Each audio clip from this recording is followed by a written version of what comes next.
Esse é o podcast do Jornal A Verdade, um jornal dos trabalhadores na luta pelo socialismo. Fique por dentro das lutas dos trabalhadores brasileiros através do nosso jornal impresso. Basta entrar em contato com os nossos brigadistas ou através do nosso site, averdade.org.br. Olá, estamos começando a nossa quarta e última aula do curso História da Revolução Cubana, uma parceria do Jornal A Verdade com a Unidade Popular de Santa Catarina.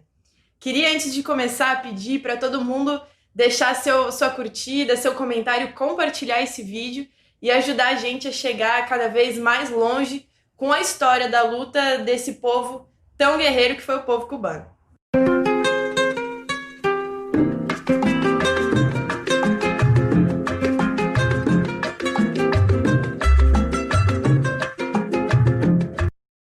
Na nossa primeira aula, a gente viu um pouco sobre a história do período pré e do período colonial em Cuba. No nosso segundo episódio, a gente viu um pouco sobre a história do que se chamou de neocolonialismo e o período de influência dos Estados Unidos, então, na ilha caribenha. Na última aula, a gente estudou um pouco sobre o processo revolucionário e até chegar à toma do poder em 1959. E essa última aula, a gente vai ver brevemente quais foram as conquistas e os desafios do período da Revolução no poder em Cuba. Depois, então, do processo das guerrilhas no Oriente Cubano e da tomada do poder pelo Movimento 26 de Julho e seus aliados, se instaura em Cuba um governo provisório. Esse governo provisório ele era composto por diversos setores ideológicos diferentes, mas que compuseram, então, o processo de derrubada do governo do Batista. Assumiu a presidência desse governo provisório Manuel Urrutia, que era um representante da burguesia nacional cubana. E compuseram também, esse governo outros setores, como o próprio Movimento 26 de Julho, como o Partido Socialista Popular Cubano, como o Exército Rebelde, e a sua ala mais à esquerda dentro do Movimento 26 de Julho, que tinha duas alas, uma ala mais à esquerda liderada pelo Fidel e uma ala mais à direita, que tinha uma atuação mais nos centros urbanos. E esse governo provisório, então, começou o processo de governo, então, após 1959. Uma das primeiras medidas desse governo foi a instituição de tribunais revolucionários populares. Na mídia burguesa, e principalmente na propaganda estadunidense, se falou muito do paredão, como se tivesse havido um grande banho de sangue, mas na verdade esses tribunais populares que julgaram então assassinos em massa, torturadores, estupradores do governo Batista, eles tinham justamente o papel de impedir atos de vingança individuais e fazer com que coletivamente a população pudesse ter a justiça que merecia, Então, na verdade, ao contrário de promover um banho de sangue, esses tribunais populares revolucionários impediram, então, atos de vingança individuais e fizeram um ajustiçamento, então, desses criminosos representantes do governo Batista. Uma outra das primeiras atitudes feitas pelo governo revolucionário foi, então, a criação do Ministério de Recuperação de Bens Malversados, ou seja, bens públicos que eram investidos em corrupção. Então, principalmente se atacou, então, nesse primeiro momento, a máfia e a corrupção que era completamente legalizada em Cuba através dos cassinos, dos bordéis. Então, esse setor foi duramente atacado no primeiro momento da Revolução e esses bens, frutos da corrupção e, do que fizeram, inclusive que a dívida pública cubana aumentasse enormemente no último período da ditadura, essas pessoas fossem responsabilizadas e esse dinheiro voltasse, então, para o Estado. Outra das primeiras, medidas efetivadas foi também o fim da privatização das praias, então, para que o povo pudesse ter acesso, e uma baixa geral no preço dos aluguéis, para que as pessoas também pudessem morar dignamente. Já em fevereiro de 1959, Fidel, que foi o principal dirigente político da Revolução Cubana, assume como primeiro-ministro de Cuba. Ele também fica como comandante supremo das Forças Armadas, então do Exército Rebelde Cubano, que era também uma das forças motrizes da Revolução. E ele cria, então, o Instituto Nacional da Reforma Agrária, o INRA, que era uma das suas principais plataformas de organização dos campesinos, que foram também guerrilheiros e a sua principal base de apoio em Cuba. Em maio de 1959, então poucos meses após a tomada do poder, acontece então a primeira reforma agrária cubana, dirigida então pelo Fidel e pelo grupo político que o suportava. E a primeira terra que foi nacionalizada e coletivizada foram as terras da própria família Castro, da própria família do Fidel, que era uma grande possuidora de terras, né, em Cuba. E outras terras que foram expropriadas foram justamente terras pertencentes aos grandes industriais açucareiros, aos grandes industriais dos Estados Unidos, que eram os principais possuidores de terras em Cuba. E isso faz com que se inaugure, então, o primeiro grande tensionamento de classe entre os setores mais aburguesados, né, do governo provisório, que estava vigente em 1959, e também o primeiro grande tensionamento com os Estados Unidos do processo revolucionário cubano. Com a reforma agrária, então, o título da propriedade da terra foi dado então, aos camponeses pobres, né, principalmente os arrendatários. A quantidade de terras foi delimitada, então, que poderia ser propriedade, né, foi delimitada em 402 hectares, o que a gente sabe que ainda continua sendo bastante coisa, mas que perto do que eram as posses dos Estados Unidos em Cuba, por exemplo, as posses da toda poderosa United Fruit Company, né, que tinha ali 227 mil hectares de terras em Cuba. Então essas empresas saíram perdendo bastante, aumentando então os tensionamentos ali com o governo revolucionário e principalmente com o Instituto, né, da Reforma Agrária, que foi criado e organizado pelo Fidel e mantido com a força, além do exército rebelde, de mais de 100 mil pessoas que compunham as milícias populares revolucionárias que efetivavam, então, todas as diretrizes do Instituto Nacional da Reforma Agrária, dirigido pelo Fidel, mas que acabou criando tal complexidade, tal tamanho, o INRA, que ele acabou tendo, inclusive, um departamento de indústrias, de industrialização, que era dirigido pelo Che, que virou uma espécie de ministro das indústrias, paralelo, então, ao poder do presidente, né, do Manuel Urrutia, que acabou se demonstrando um grande anticomunista, porque como presidente ele não tinha o poder político e a força popular que o Fidel, né, e os seus companheiros tinham, então a sua tarefa acabou sendo delimitada e limitada a assinar leis. E ele acaba, então, vendo que as leis estavam sendo muito progressistas, ele começa a atrasar assinaturas dessas leis e a se pronunciar fazendo inúmeros discursos anticomunistas. E isso faz, na verdade, com que o Fidel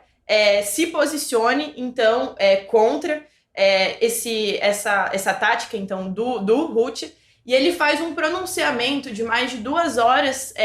público, dizendo que ele, então, declinava do cargo de primeiro-ministro em protesto ao posicionamento do presidente. Antes de acabar o seu discurso de 2 horas, o presidente já tinha declinado do seu cargo e a população já tinha feito inúmeras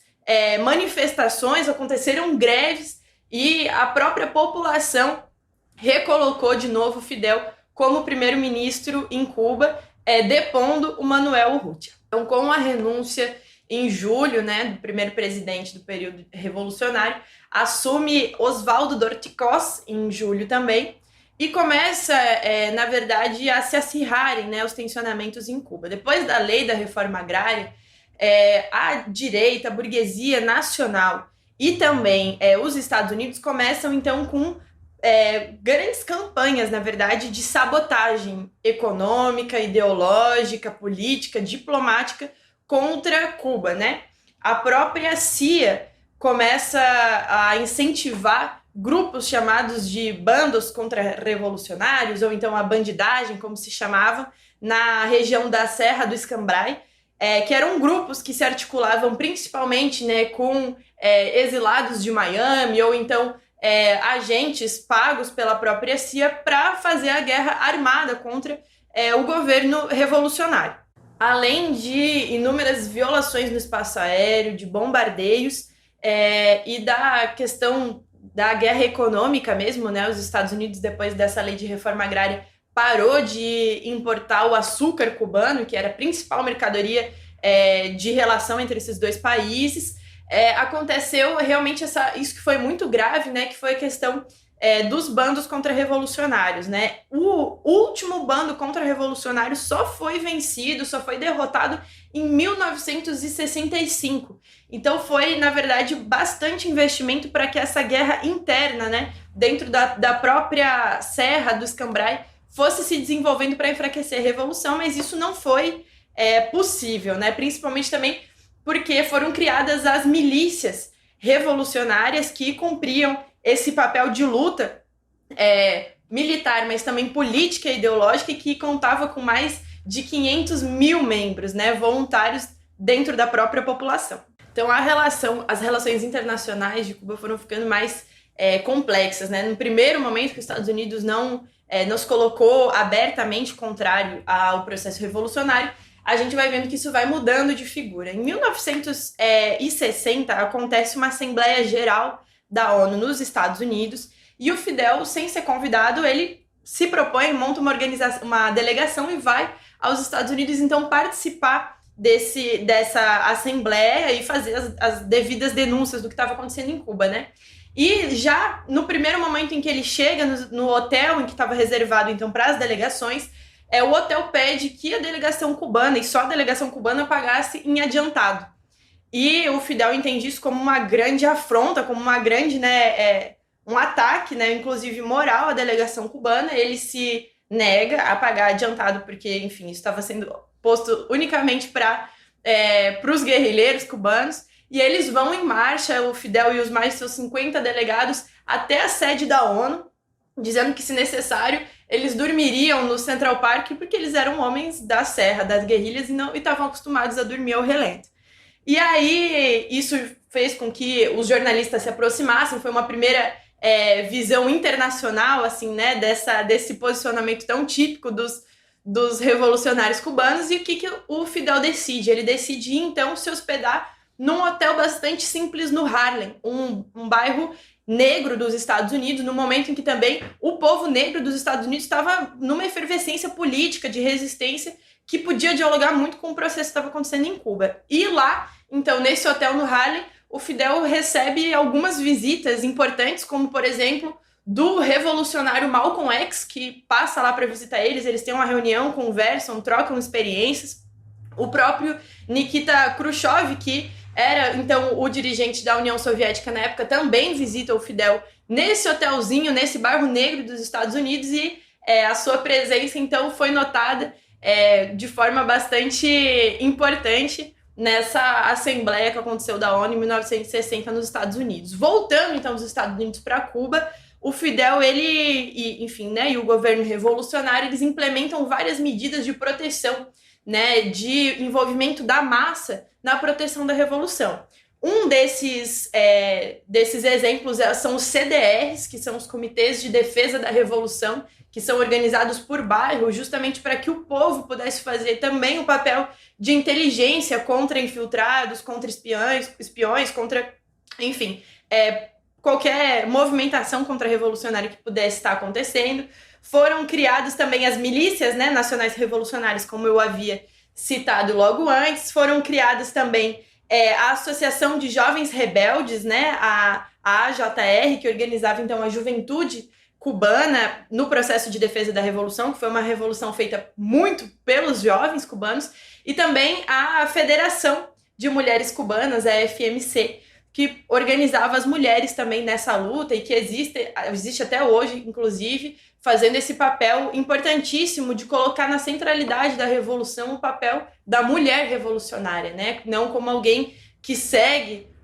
os homens na retaguarda, mas junto, na vanguarda, ombro a ombro, na construção e na defesa do processo revolucionário. Assim como o ano de 1959, o primeiro ano da Revolução, ficou conhecido como o ano da Reforma Agrária, o segundo ano da Revolução, o ano de 1960, ficou conhecido como o ano das nacionalizações, das estatizações da indústria, das empresas cubanas. Entre agosto e outubro de 1960, foram nacionalizadas aí mais de 300 empresas. todos os bancos que estavam em Cuba, à exceção dos canadenses, foram todos nacionalizados, as minas de níquel, e isso fez, na verdade, com que se acirrassem as contradições dentro do governo provisório entre a parte revolucionária que via que para que a própria revolução sobrevivesse, apesar então das sanções econômicas que estavam sendo aplicadas, que era necessário avançar algumas nacionalizações, existia esse outro setor, esse setor burguês, que se entendia como uma burguesia nacional, que foi se demonstrando cada vez mais como uma filial menor da burguesia internacional, do imperialismo Yankee em Cuba. Nesse cenário econômico, em que se tinham apenas duas opções, que era ou avançar ou ser derrotado, 95% da indústria, 98% da construção, 95% do transporte, 70% da agricultura e 100% do comércio em atacado e do comércio a varejo eram pertencentes ao Estado. Além, então, de todos os serviços públicos essenciais e de todas as centrais açucareiras também terem sido estatizadas. Então, esse ano das nacionalizações em Cuba foi muito importante para a economia e também foi uma grande pedra no sapato de toda a burguesia nacional e internacional que tinha interesse na ilha. Passando-se, então, esse ano de 1960, que foi muito importante em relação às nacionalizações, o ano de 1961 ficou marcado como sendo o ano da educação, o ano em que se empreendeu uma das maiores campanhas de alfabetização do mundo, num país como Cuba, em que 40% da população não sabia nem ler nem escrever. Desde a época da guerrilha na Sierra Maestra, a questão da alfabetização era central. Em todos os territórios liberados, inclusive dentro dos focos de guerrilha, se construíam escolas e existiam grupos de alfabetizadores populares que ensinavam o exército e os campesinos a lerem e escrever durante o processo revolucionário. E essas campanhas continuaram, então, a partir de 59. Mas, em 5 de janeiro de 1961, um desses alfabetizadores populares, chamado Conrado Benítez, um jovem negro, adolescente, que era um alfabetizador popular, ele foi brutalmente assassinado, e a escola em que ele estava dando aulas foi incendiada por esses bandos contra-revolucionários que a gente falava ali da Serra do Escambray. Então, foi um motivo de comoção nacional, e Fidel, então, em homenagem a esse alfabetizador, esse jovem alfabetizador, ele monta, então, as Brigadas Conrado Benítez e faz de 1961 o ano da luta contra o analfabetismo em Cuba. Essa grande campanha que envolvia, então, os alfabetizadores populares, os brigadistas da Brigada Conrado Benítez, os brigadistas da Brigada Pátria ou Muerte e também um grupo de maestros voluntários, reuniu, então, mais de 270 mil alfabetizadores que, no final de um ano de campanha, alfabetizaram mais de 707 mil pessoas no território cubano. Isso fez com que, pela primeira vez na história de Cuba, se tivesse uma educação com cobertura nacional, e demonstrou também o poder de mobilização da massa, do povo cubano, não só na parte militar, mas também em todos os chamados do governo revolucionário, em todas as campanhas nacionais em que cada cidadão era um verdadeiro soldado contra o analfabetismo. Aqui eu vou deixar 2 dicas de filmes, que é um filme que se chama El Brigadista, que conta a história, então, de um brigadista nessas campanhas, em que principalmente os jovens, né, que estavam ali na época do ensino médio, doaram um ano, né, da sua vida para viver no campo, né, então trabalhando com os campesinos durante o dia e à noite, então ensinando as famílias inteiras a ler, principalmente com os lampiões, assim, né, a gás, e isso virou inclusive um símbolo, né, dos brigadistas, são as boinas e o lampião, em que eles, no período da noite, com as cartilhas que falavam sobre a reforma agrária, que falavam sobre o poder do povo, ensinavam então camponeses a ler e a escrever. Então esse filme, O Brigadista, tem um filme também em que o Silvio Rodrigues, que foi um grande cantor aí, o da trova cubana, né, da nova trova cubana, narra também quando ele era jovem, que ele foi um desses brigadistas, e conta essa história em primeira pessoa, é muito bonita. A gente vai deixar no link, na descrição, o link desses 2 filmes. No dia 15 de abril de 1961, acontece, então, comandado pela CIA, orquestrado pelo governo dos Estados Unidos, um bombardeio a 3 bases aéreas cubanas que deixou dezenas de mortos e também de pessoas que se machucaram, enfim. E isso foi algo muito grave também, né,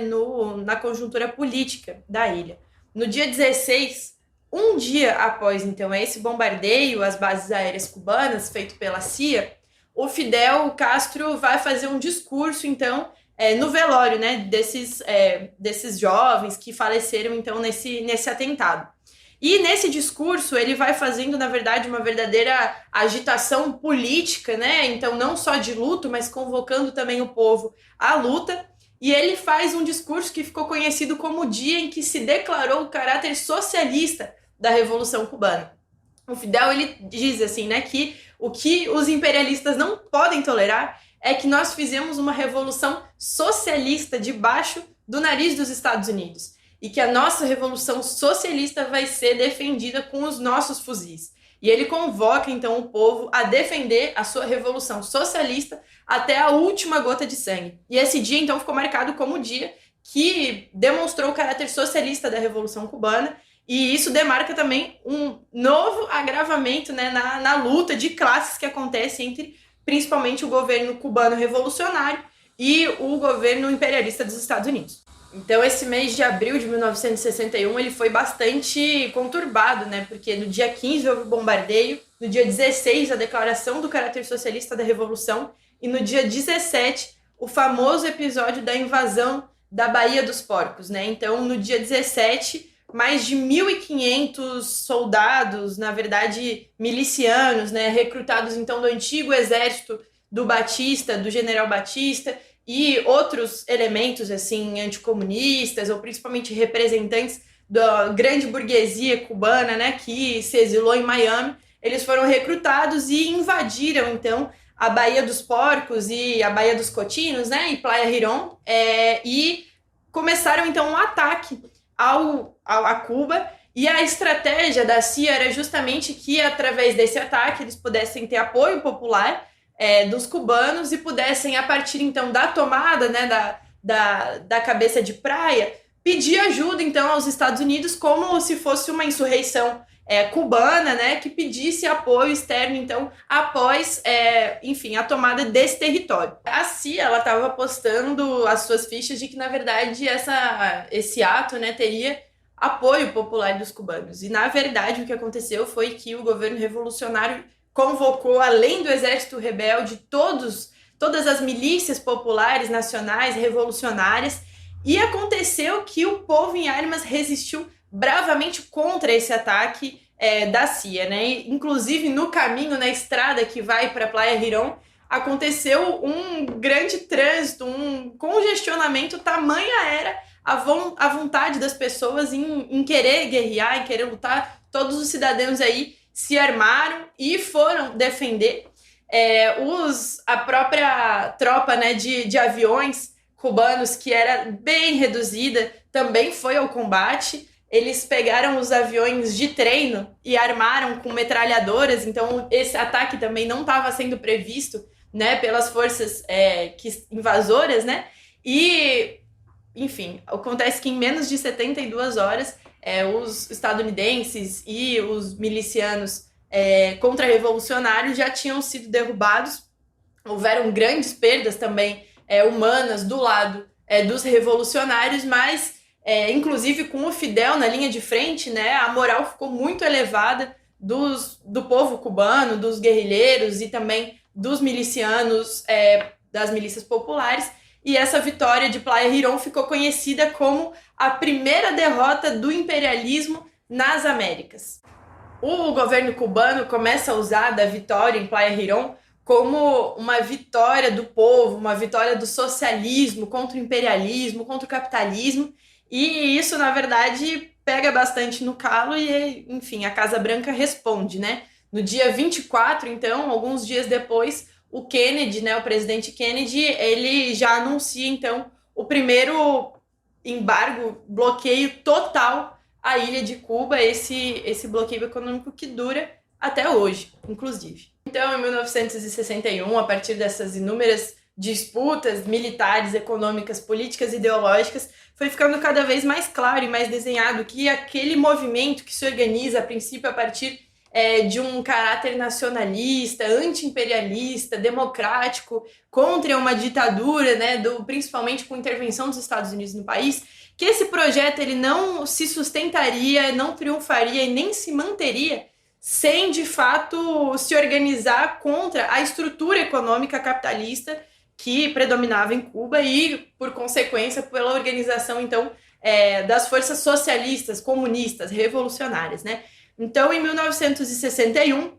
após então a deflagração do caráter socialista da Revolução Cubana, começam a se articular forças desse campo, aí como o movimento 26 de julho, principalmente seu setor mais avançado, o setor do Exército Rebelde, o Partido Socialista Popular, que era o antigo Partido Comunista, fundado na década de 20 por Julio Antônio Mello e Carlos Ballinho, que a gente falou em um vídeo anterior, e também o Diretório Revolucionário 13 de Março, que era principalmente ligado ao movimento estudantil, mas também bastante avançado. Esses três setores, principalmente, se articularam e fundaram as ORI, que eram as Organizações Revolucionárias Integradas, o que seria o germe, o início do que se consolidaria como Partido Comunista Cubano. Então, em 1961 se fundam as ORIs. Em 1962, elas evoluem, né? Elas avançam para o Partido Unido da Revolução Socialista de Cuba, para então, finalmente, em 1965, se consolidar o Partido Comunista de Cuba, o PCC, que então é atuante e dirige o processo revolucionário em Cuba até hoje. Certo. Então a gente já pode comentar aí o que aconteceu aí na Revolução Cubana entre 1959 e 1961. E, assim, a modo de introduzir, né, o que aconteceu no ano de 62, lembrar que na década de 60, internacionalmente, o que estava acontecendo no mundo é o que a gente conhece como Guerra Fria, né? Então, uma grande disputa aí entre, principalmente, os Estados Unidos, a União Soviética, uma disputa econômica, política, de narrativas, enfim, que é fria apenas em alguns lugares, né? Porque a gente sabe que na América Latina, na Ásia, na África, a guerra estava sendo bastante real, então não tinha nada de fria. E isso se reflete em Cuba, na verdade, com essa grande guerra, né, anticomunista, antissocialista que estava acontecendo, e Cuba sofreu isso na sua pele, né? E então vários países começaram a romper relações com Cuba justamente para poder manter uma boa relação com os Estados Unidos. Na América Latina, o único país que mantém relações diplomáticas e econômicas com Cuba é o México. Todos os outros países rompem relações, lembrando que também é um momento em que a América Latina está passando por um período de ditaduras militares, né, imperialistas, com intervenção direta da CIA em inúmeros países, então isso também dificulta as relações internacionais de Cuba. Cuba foi expulsa pelos Estados Unidos da OEA, então Cuba está vivendo um momento de, na verdade, muitos problemas econômicos, mas também na eminência de intervenções bélicas, né, militares, de intervenções dos Estados Unidos, de ocupação da ilha. E nesse contexto ela se aproxima de relações econômicas, diplomáticas, políticas com, então, a União Soviética. E na iminência, então, né, desse ataque estadunidense à ilha, Cuba começa a negociar, então, com a União Soviética a implementação, então, de mísseis nucleares na ilha, e 42 mísseis, então, da União Soviética, junto com tropas e engenheiros, enfim, vários aparatos aí para poder justamente implementar e utilizar esse armamento em Cuba, são efetivados, então, no ano de 1962. E aí é o episódio que ficou conhecido aí internacionalmente como a grande crise dos mísseis de 1962. A literatura narra esse momento, né, dizendo que, enfim, ao mesmo tempo em que, quando foram instalados os mísseis nucleares em Cuba, a população dos Estados Unidos ficou, principalmente a população civil, né, vivenciando um caos de pânico. Então, se narra que nas casas, né, eram construídos muitas vezes porões com bunkers, as pessoas começaram a estocar comida, viviam, na verdade, uma grande paranoia, né, com medo justamente desses mísseis implantados em Cuba, que, ao mesmo tempo, a população cubana vivenciou um momento de bastante glória, assim, né? Que tinham grandes desfiles, que a população inteira se armava, faziam enormes ocupações das ruas, a população inteira estava em armas, então era como se tivesse toda a população convocada para um combate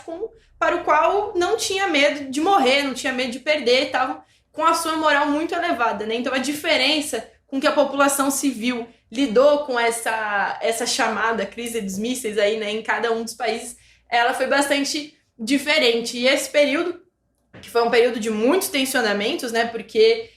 a aposta, né, dos Estados Unidos era que o governo cubano não ia bancar, né, justamente esse tipo de enfrentamento tão importante, né, afinal ter mísseis soviéticos a poucos quilômetros dos Estados Unidos é um grande tensionamento, mas na verdade não foi isso que aconteceu. O governo cubano, enfim, né, se fortaleceu muito, né, nesse momento. O Fidel, ele dá uma entrevista em que ele sobre esse momento, ele diz, né, bom, se eles usarem a arma atômica, o que pode acontecer é que nos eliminam. Só que isso significaria um povo eliminado, um povo exterminado, não um povo dominado, não um povo escravizado. De qualquer maneira, pergunte a qualquer criança, a qualquer jovem, a qualquer homem ou mulher desse país e ouvirá deles que preferem a morte a estar sob a bota dos Estados Unidos. Muito bem, para nós, o extermínio não seria uma derrota. Seria, justamente pelo contrário, uma grande vitória moral. Esse clima é bastante tenso, né? A ONU justamente propõe uma mediação e o governo soviético então entra, né, para fazer uma negociação que não incluiu o governo cubano. Então, o governo soviético, junto com o governo dos Estados Unidos, faz uma negociação então para a repatriação dos mísseis, então de tirar os mísseis de Cuba e levar eles para a União Soviética, e as condições que os soviéticos colocaram de retirada dos mísseis era justamente o reconhecimento do governo cubano e a não intervenção militar em Cuba, e também as retiradas dos mísseis dos Estados Unidos que estavam localizadas na Turquia, né? Então, a partir desse contrato, desse acordo, os soviéticos tiraram seus mísseis de Cuba, mas não envolveram os cubanos na negociação, e isso fez com que criasse uma espécie de mal-estar também entre os dois governos, uma vez que os cubanos tinham pautas importantes para colocar dentro desses termos de acordo, né? Então, o fim do bloqueio econômico, a retirada, né, da base militar de Guantánamo, entre outras pautas que seriam importantes para o governo cubano e que não foram atendidas. Mas, enfim, assim se terminou esse capítulo, né, tão emblemático da história, que foi a crise dos mísseis de 1962. Não se pode falar de paz em nome de dezenas de milhões de seres humanos que mueren cada año de hambre o enfermedades curables en todo el mundo. Nuestra lucha es una lucha a muerte. La explotación de los países pobres por los países ricos debe cesar. Durante a década de 60, 70, 80 e, enfim, até os dias de hoje, uma das grandes características da Revolução Cubana é justamente o seu processo de fortalecimento de políticas internacionalistas de solidariedade. Esse internacionalismo, que é um valor muito arraigado na Revolução Cubana, que vai desde a esfera, enfim, militar, até a questão justamente da educação, da saúde pública, da construção, de intervenção e ajuda em episódios de desastres naturais, enfim. E queria trazer aqui alguns dos elementos importantes nessa questão do internacionalismo, né, cubano, em relação aos processos de emancipação de diversos povos do mundo que contaram com a solidariedade, então, dessa revolução aqui das Américas, essa revolução caribenha. Além de participar, né, de fornecer uma ajuda solidária aí nas inúmeras levantes populares, né, e resistências que aconteceram na América Latina, como em El Salvador, na Nicarágua, o povo cubano também se prontificou a comparecer, né, frente ao chamado aí de diversas revoltas populares, principalmente no âmbito da descolonização, da emancipação nacional, da luta contra o colonialismo em África, né? Então, o próprio comandante Ernesto Che Guevara foi cumprir missão onde ele percorreu mais de 7 países, né, no continente africano, e respondendo também diretamente ao chamado de movimentos como o Movimento Popular para a Libertação da Angola, né, capitaneado aí pelo Agostinho Neto, também um grande revolucionário, o Partido Africano para a Independência de Guiné-Bissau e Cabo Verde, né, que ficou muito conhecido também pela sua liderança de Amílcar Cabral, e também o processo de emancipação do Congo, né, através do Conselho Supremo da Revolução Congolesa, onde estava abarcado, né, o movimento lumumbista, né, representado então pelo Patrice Lumumba, e que, enfim, Cuba teve uma atuação de solidariedade, de emprestar, né, seus homens, suas armas, sua ideologia está a serviço também da luta de outros povos, e esses foram apenas alguns exemplos dos diversos povos que tiveram uma articulação, então, com o povo cubano nas suas lutas nacionais. Outro grande exemplo da solidariedade cubana são as brigadas médicas, né, que atuaram também em contextos de guerra. Só na Guerra do Vietnã, de 1972 a 1973, as brigadas médicas cubanas participaram de quase 2.000 operações em contextos de conflito, né, do fronte de guerra, então fazendo ali o próprio resgate, né, dos feridos, as cicatrizações, enfim, todos os processos médicos no fronte de batalha, né? Então, aonde muitas brigadas de solidariedade não chegaram, as brigadas de solidariedade cubana chegaram e ainda chegam, como a gente vai ver mais pra frente. E é impossível da gente falar sobre a herança do internacionalismo revolucionário, né, de Cuba, sem citar o nome do comandante Ernesto Guevara de la Serna, o comandante Che Guevara, que participou, então, desde o início, né, do processo da guerrilha, né, partindo do México, no Iate Grama, e que se consolidou como um grande dirigente, né, da Revolução Cubana, tanto nas questões da direção econômica, mas da questão da direção político-ideológica. O Che, ele era um marxista-leninista, né, então ele tinha esse acúmulo também importantíssimo na questão do que ele ensinou através não só das suas palavras, mas através do seu exemplo, né? O Che deixou um legado da construção do que seria um novo homem, uma nova mulher, criados através da luta política revolucionária. Então, pessoas que não vivem mais então em torno do seu próprio individualismo, mas que vivem em função de uma causa e que são capazes de influenciar gerações e gerações através do exemplo, como foi o exemplo do Che Guevara, que foi uma grande influência, principalmente para a juventude cubana, através do seu trabalho, das horas de trabalho voluntário que se fazia para ajudar na economia da Revolução. Então, ele era um grande espelho, né, para toda aquela geração de jovens que se constituía, mas não só naquela época, né? Até hoje, Che é patrono de muitas juventudes, inclusive da União da Juventude Rebelião, uma juventude brasileira que está na luta e contra também o mesmo sistema que o Che lutou, e lutando pelos mesmos sonhos do Che. E ele também, além de todo esse exemplo de um marxista-leninista, foi um exemplo do internacionalista, né, que combateu no Congo, que combateu em Cuba, e que no final de sua vida foi combater na Bolívia, né, onde ele foi brutalmente assassinado então pela CIA no ano de 1967, no dia 9 de outubro. O Che, antes de partir para essa sua última ação internacionalista, que foi a guerrilha na Bolívia, ele deixou uma carta se despedindo do Fidel, bem como do povo cubano, dizendo, dentre inúmeras outras coisas, que ele não pediria, né, nenhuma regalia em particular para sua família, né? Ele sabia que o Estado revolucionário garantia os direitos a todo o povo, e ele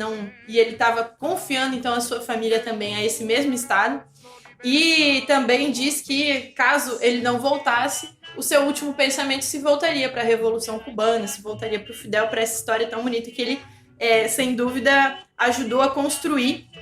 e que deixou, né, também um grande legado para a Revolução Cubana, né, porque até hoje, né, quando foi recuperado então o seu diário, né, que foi escrito na Bolívia, até hoje, né, os estudantes, né, cubanos recebem, quando terminam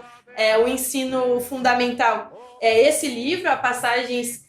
da Guerra Revolucionária, que são as anotações do Che durante a guerrilha na Serra Maestra, em Cuba, e quando termina o ensino médio recebe então o Diário do Che na Bolívia, né, sempre com esse ímpeto, né, que inclusive foi o discurso do Fidel quando soube da morte do Che, de que todos fossem, né, todos pudessem ser como o Che, que deixou aí a grande tarefa, né, para a juventude, principalmente para a juventude revolucionária, essa tarefa de ser tão humano, mas tão humano, de que onde se encontrasse uma injustiça em qualquer canto do mundo, fosse possível se estremecer de raiva e aonde se levantasse uma bandeira, né, pela justiça, pela igualdade em qualquer lugar do mundo, se pudesse ser feliz também, né, a se alegrar com as lutas de todo o povo e se indignar com as injustiças em qualquer lugar que elas pudessem acontecer. Esse foi o legado que o Che Guevara deixou, então, dentro da Revolução Cubana, mas dentro da luta, né, da emancipação dos povos do mundo inteiro. Não é fácil conjugar em uma pessoa todas as virtudes que se conjugaban en él. No es fácil que una persona de manera espontánea sea capaz de desarrollar una personalidad como la suya. Diría que es de esos tipos de hombres difícil de igualar y prácticamente imposible de superar. Pero diremos también que hombres como él son capaces, con su ejemplo, de ayudar a que surjan hombres como él. A década de 70, na Revolução Cubana, ficou marcada também pela questão da organização do Estado cubano e do partido também da Revolução, né? O Partido Comunista de Cuba, aí no início da década de 70, sofreu uma reorganização, desde o seu comitê central até os seus comitês municipais, em que foi reorganizada as tarefas, as responsabilidades, né, de cada órgão do partido, para preparar também a população para uma discussão sobre o processo de construção de uma nova Constituição. Em 1976 aconteceu um grande referendo em Cuba sobre a própria Constituição da República, então a Constituição socialista, e também as eleições, tanto para os deputados da Assembleia Nacional, quanto para os delegados, para os órgãos locais do Poder Popular. E dessa eleição, em 1976, participaram mais de 95% de todos os cubanos acima dos 16 anos. Então, dá para dizer que teve uma participação, uma construção massiva, coletiva, desses órgãos do Poder Popular em Cuba. Também, nessa década, foram constituídos órgãos do Poder Popular em cada povoado, em cada serra, em cada localidade mais longínqua de Cuba, a fim de que a maior parte da população pudesse participar da democracia do país, então da democracia popular que estava sendo organizada e institucionalizada em Cuba. Na década de 80, o Fidel Castro propõe, e o partido, portanto, propõe um processo de retificação aí de alguns erros que aconteceram, principalmente na questão do afastamento, da participação, né, do empenho da participação do povo no poder mesmo popular, então de aumentar a criatividade, né, barrar essa questão aí do recrudescimento, né, de uma certa, esfriamento da participação, e essa autocrítica foi feita com a construção de inúmeras outras políticas muito importantes, como foi, por exemplo, a política de saúde cubana, né? A saúde cubana foi pensada para criar uma rede de assistência que vá desde o médico da família, desde aquele atendimento domiciliar, até os policlínicos que existem em cada bairro, oferecendo diversos médicos também especializados em diferentes áreas, até os grandes hospitais e os centros de investigação, de pesquisa, né, de desenvolvimento tecnológico para a criação de vacinas, de tratamentos para as doenças, que inclusive muitas delas foram pioneiras, né, em Cuba. Muitas das doenças que não tinham tratamento, que não tinham cura em outros lugares do mundo, foram superadas, a partir dessas políticas públicas de saúde comunitária, foram resolvidas em Cuba, né? E essa rede de assistência de Cuba, que foi construída no início da década de 80 e que também foi um espelho, né, para diversas outras sistemas de saúde ao redor do mundo, cobria desde da atenção às crianças nos círculos infantis, até uma rede de atenção às crianças na escola, nas universidades, mas também nos locais de trabalho e nos bairros. Então, tudo territorializado de acordo com os locais de moradia ou de trabalho da população. A respeito à educação, Cuba demonstrou ter um dos maiores índices de alfabetização e uma das maiores médias, né, de educação também, né, do mundo, sendo o 9º ano a média da população geral, estando muito à frente de vários outros países e também podendo aí ostentar o fato de não ter nenhuma criança sem escola no país, o que é um grande feito, né? E a outra questão importante é em relação ao esporte. Foi feito um grande investimento nas políticas das escolas, mas também da criação de centros esportivos para que toda a população, inclusive as pessoas que nunca tinham tido acesso a uma possibilidade de ser esportista como profissão, tivessem esse acesso, fazendo inclusive com que os esportistas cubanos ocupassem um lugar de destaque em competições internacionais. Então é possível dizer que a Revolução Cubana ofereceu diversas vitórias para o seu povo, né? Então, essa questão do esporte de estar entre os 10 países, os 10 melhores países nas competições esportivas, a questão do avanço em relação aos direitos das mulheres, da participação das mulheres nos espaços institucionais da política, mas não só, nas organizações populares, a legalização do aborto desde a década de 60, a possibilidade do povo, né, poder desfrutar da arte também. Então, a criação de inúmeras escolas de dança popular, de arte, tem uma escola internacional de cinema, a criação dessa escola internacional que até hoje, inclusive, é referência, muitos estudantes vão para Cuba para estudar cinema, medicina, o incentivo à prática de xadrez, então a criação de vários clubes de xadrez, tudo público, aberto, gratuito, para que o povo tivesse acesso a aulas de xadrez, de boxe, de beisebol, de diversos esportes, enfim. A democratização, digamos assim, da mídia, né? Então, com o fim desses oligopólios burgueses sobre a mídia, então a estatização, inclusive, dos jornais, da televisão, fazendo com que fossem espaços também de organização, não só de cultura, de entretenimento, mas também de organização, podendo a mídia estar a serviço, então, do bem da população. A questão da reforma urbana, a reforma agrária, o fim do analfabetismo,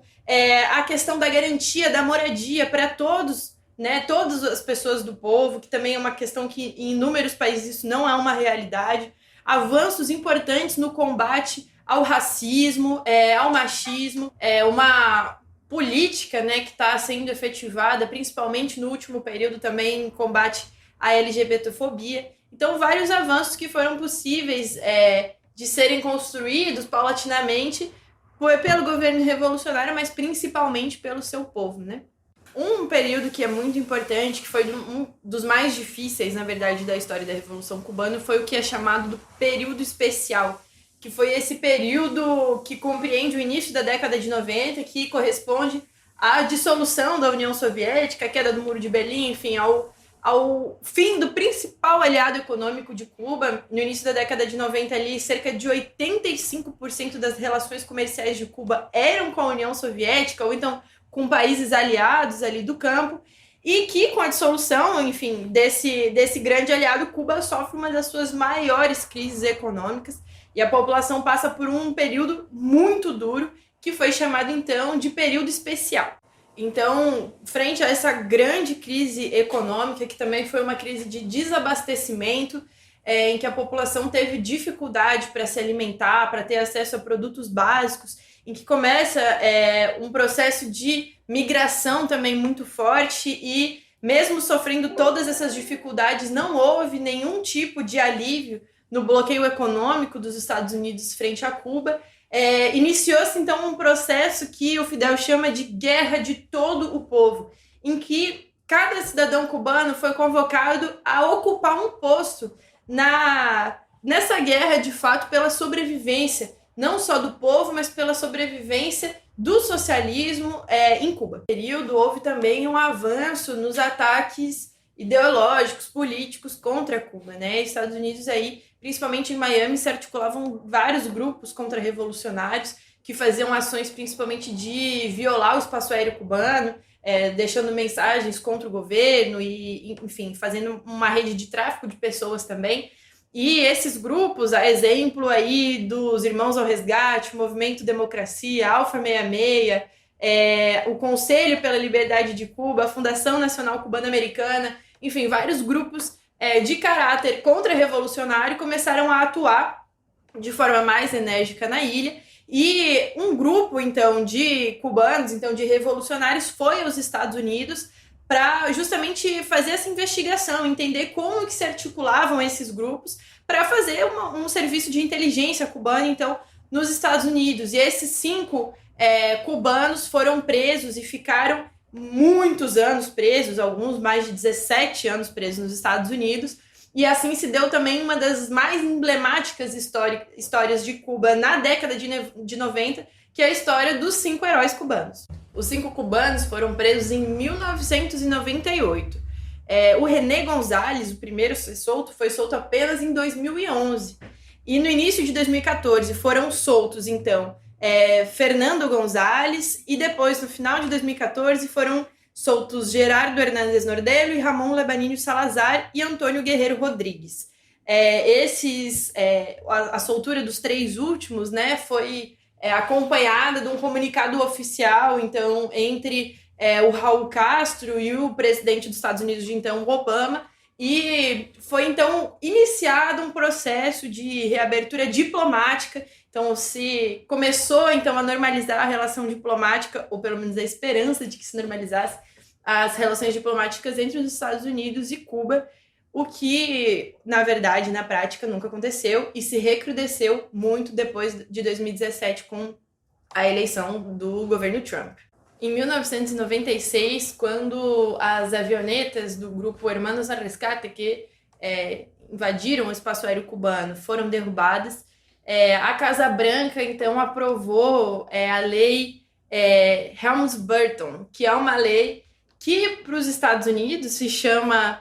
uma lei para a liberdade e solidariedade democrática cubana, mas que, na verdade, na prática, é uma lei que influencia diretamente no recrudescimento desse bloqueio econômico,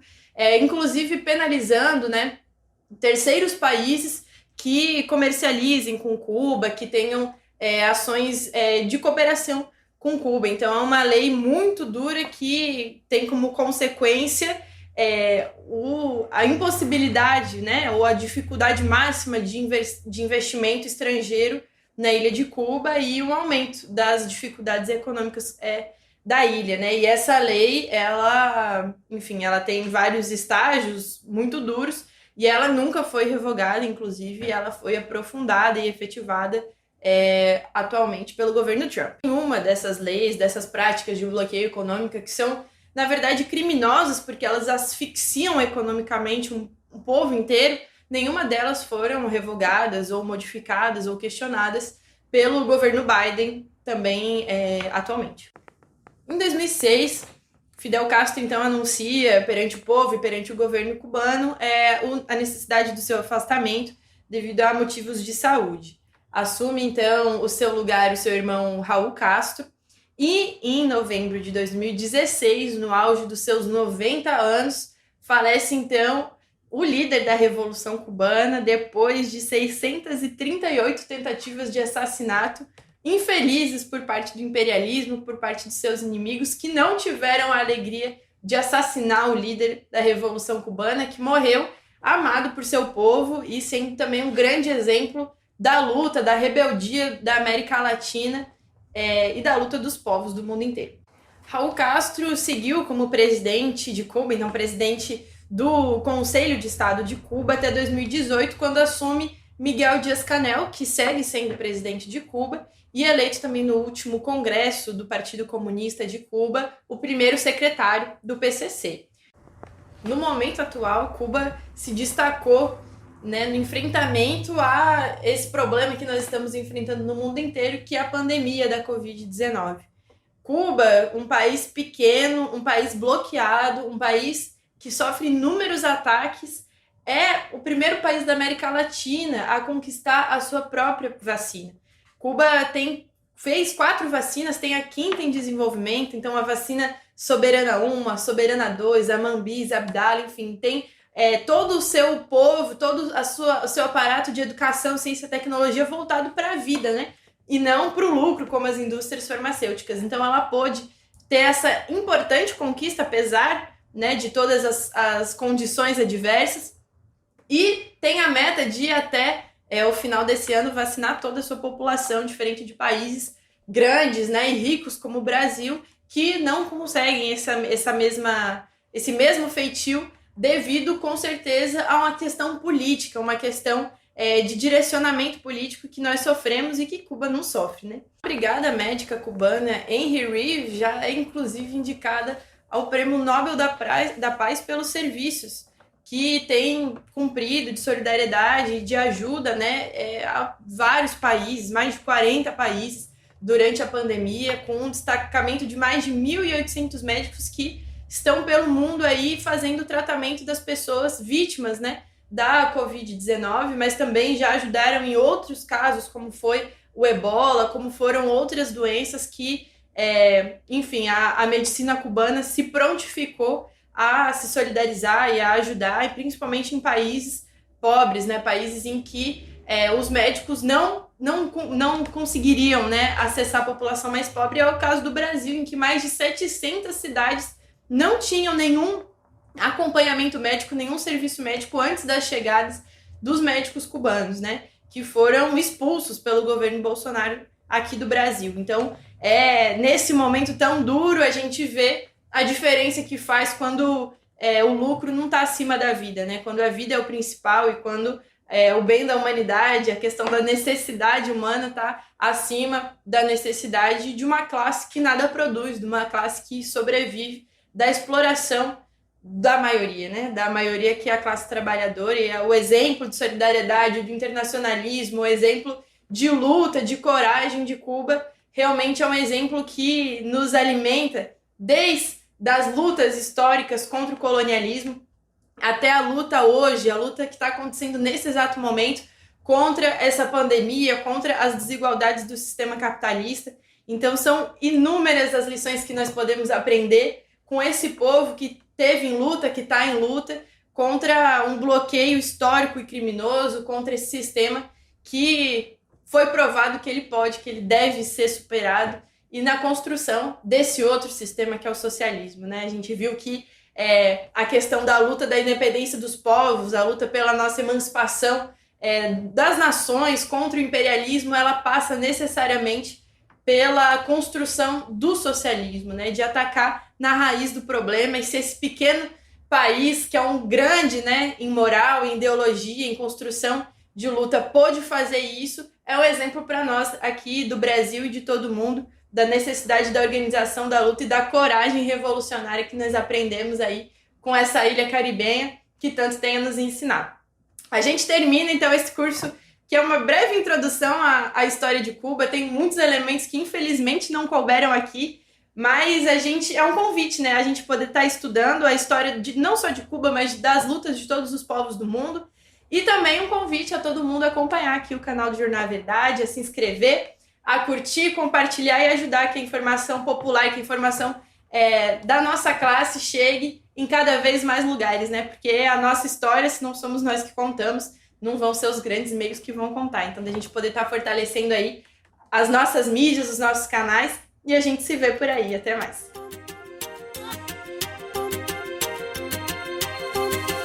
O nosso jornal não depende dos grandes ricos para se manter. Construímos há 23 anos uma mídia popular e independente. Para apoiar, considere adquirir o nosso jornal impresso com os nossos brigadistas ou fazer uma assinatura através do contato no site averdade.org.br. Você também pode apoiar o A Verdade, os movimentos que constroem o nosso jornal, através do nosso Apoia-se, apoia.se/movesociais. Ambos os links estarão na descrição do episódio. O programa de hoje fica por aqui. Não deixe de nos seguir nas nossas redes digitais para não ficar por fora de nenhuma notícia.